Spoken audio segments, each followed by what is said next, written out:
The Chinese government owns all the land. You can't actually buy land in China.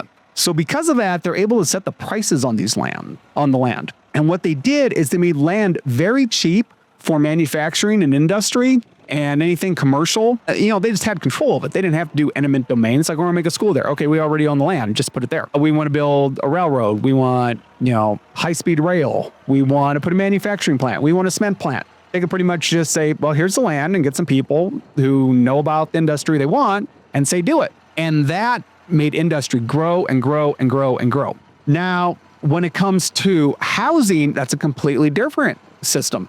What they do is the local governments, the only way they can raise taxes for the most part is to lease land. And you can't actually buy land in China, but they lease it for a 70-year lease. So all these companies like Country Garden and Evergrande, who we've heard all the problems with, they would buy up all these land from the local governments. Then they would build all these apartments on them. And then all these people would come in and they would buy all these apartments before they're even built.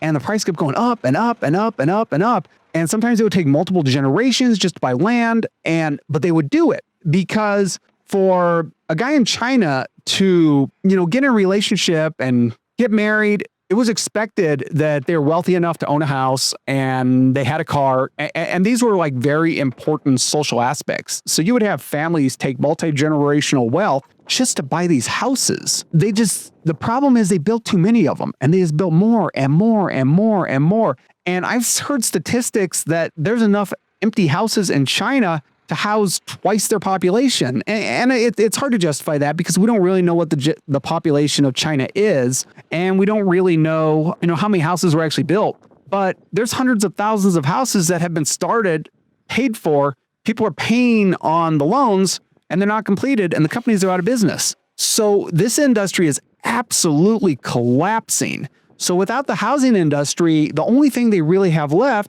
is their manufacturing industry. And I'm going to include infrastructure building in that manufacturing because a lot of infrastructure is supported by the manufacturing.